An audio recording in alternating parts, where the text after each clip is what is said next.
Hello everyone. My name is Karandeep Singh. I am working as a postdoc in data science group at Institute for Basic Science in Daejeon, South Korea. My talk is titled Insights Learned from a Misinformation Study: COVID-19 Infodemic Attacks Vulnerable Nations the Most. From the authors, Professor Myung Cha, myself, and Gabriel Lima are from IBS and KAIST, and we have wonderful collaborators from Eva Women's University in Seoul, South Korea, Indiana University in US, Gizes in Germany, and Sabancı University in Turkey.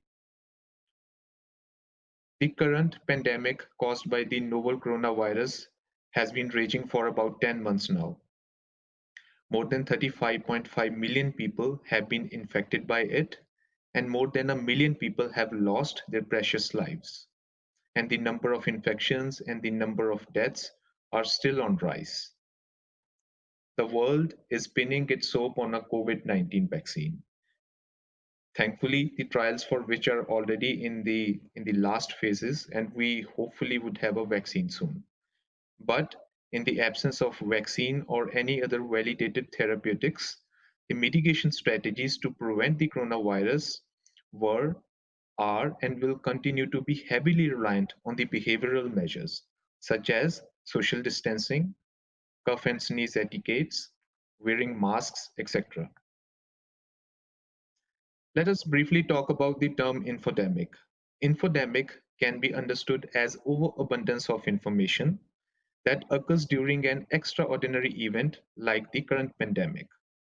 In this overabundance of information, most of the information is generally false, but some information could be accurate also. Due to the very nature of the social media, and in the absence of any authority that checks the veracity of the information that is being pushed onto the social media, it becomes really difficult to distinguish between the true and the false information. The false information could have dangerous consequences. A simple search on the internet would reveal this.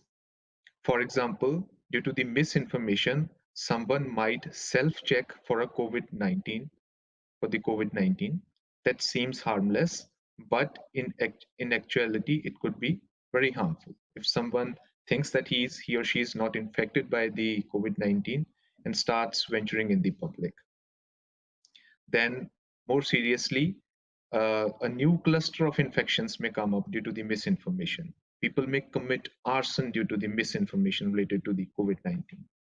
And even more seriously, people may start opting out of the vaccination, which may lead to various other sorts of problems. And recent research has shown this, has demonstrated this.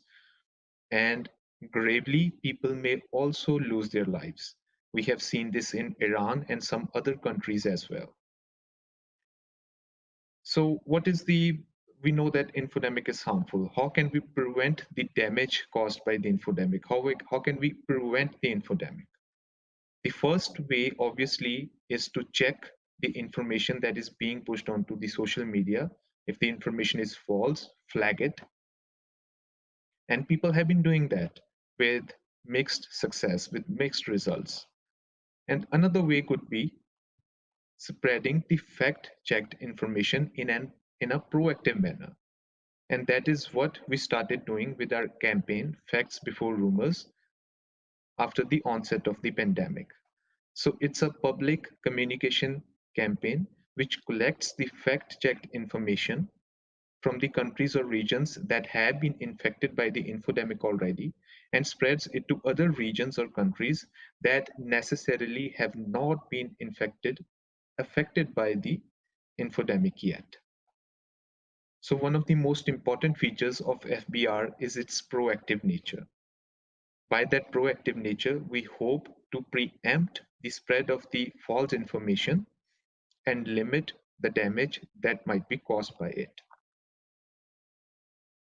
So FBR had multiple objectives. One of the objectives obviously is to spread the fact-checked information. Another objective was to quantify the infodemic's reach. How different claims or different kinds of misinformation is spreading in different regions of the world. And what is the best way to do it? The best way to do it, obviously, is to reach out to people. If we can reach out to people, we can not only spread the fact-checked information, but we might also assess the reach of the infodemic in different countries of the world. So we started working on a survey that would assess the spread of misinformation as well as spread the fact-checked information. So for this survey, we identified 11 popular health-related false claims related to COVID-19 that had no political or religious coloring, and they were away from any of the sensitive issues. And these claims were fact-checked by the credible sources. For example, WHO Mythbusters and the International Fact-Checking Network. The example claims are eating garlic can cure the coronavirus, or using the hot air dryers would kill the coronavirus. In order to quantify the infodemic, we asked our respondents the following questions. We wanted to assess whether they have been exposed to this information, whether they believe in this information, have they seen fact-checked information for these claims, and if not, to what extent in their understanding would their community benefit from seeing a fact-checked information regarding that claim. In order to collect the data and for this survey, we launched a large-scale survey via a survey company called Polfish, as well as via social media. On the social media, our campaign spread by the word of mouth, and we collected this data during the early phase of the pandemic, in the early May and in the mid-May and the early April. Overall, it reached over 6,000 people. For the analysis purposes, we only considered countries from where we had more than 15 respondents, as well as respondents who completed our survey. We also dropped any duplicate values. After cleaning the data, we had 1,257 complete responses from 41 countries. Because of the large-scale nature of the survey, we followed convenience sampling of the data collection, method of the data collection, and in the table on the right-hand side, you can see some of the demographic attributes of our sample. We can see that men are larger in number than women in our sample. The sample is relatively young, with about 65% of people falling in the age of 18 to 34. And our sample is also relatively highly educated. As we can see, 32% of the people have gone to university in our sample, and 26% of people have education of graduate school or more. Let us talk about the main findings. First and foremost, we found that the underdeveloped and the developing countries have higher rates of exposure to the false information as compared to the developed countries of the world. In the figure that you can see on the screens right now, we have a scatter plot for each country. On the x-axis, we have countries that are ranged by the increasing order of GDP per capita, and on the y-axis is the exposure, the percent of people that have seen claims in that particular country. And we can clearly see the trend. The Spearman correlation value for this is minus 0.7415, and we have a very small p-value. P-value is significant. This figure further clarifies this. So in this figure, we plotted the top 5 and bottom 5 countries according to the GDP per capita, and we plotted the exposure rates for each of these countries together. On the x-axis, we have claims, the acronyms for our claims, and the blue bars represent the poorer countries, and the yellow bars represent the richer countries. And we can clearly see the difference. In all the poor countries, the rates of exposure of false information, because all of the claims that we presented were actually false, is higher than the developed nations. Also, we found out that people who had been previously exposed to COVID-19, they indicate a greater benefit in sharing the fact-checked information.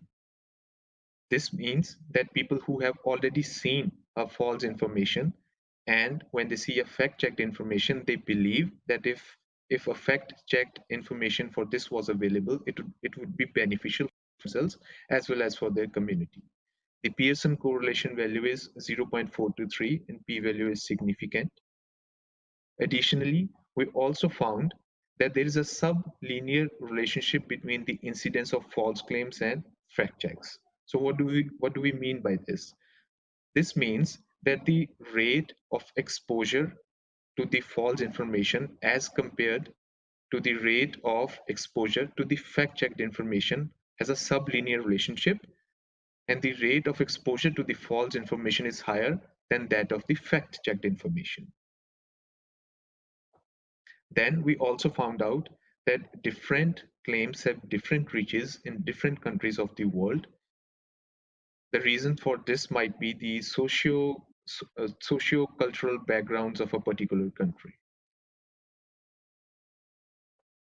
And finally, let us talk about the implications of our findings.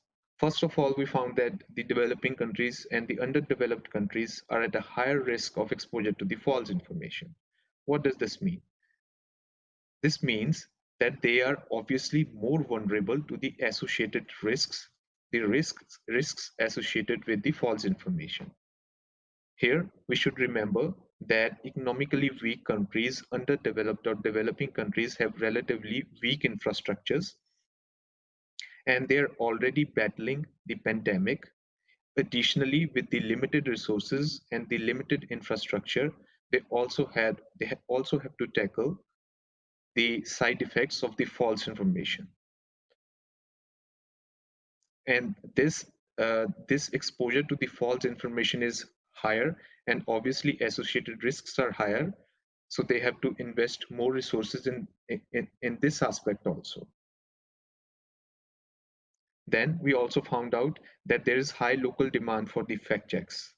This means that if fact-checked information is available to people, they would read it, they would consume it, and they assume that it would be beneficial for combating the false information that they have seen.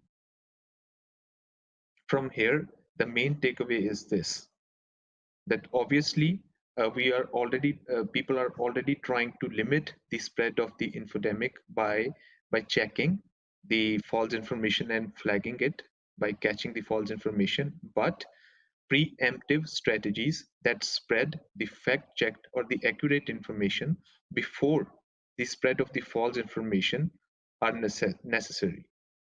So our campaign Facts Before Rumors did exactly that. We feel that such strategies are essential in combating and limiting the spread of the infodemic and the associated damage also. So that would be all for my talk.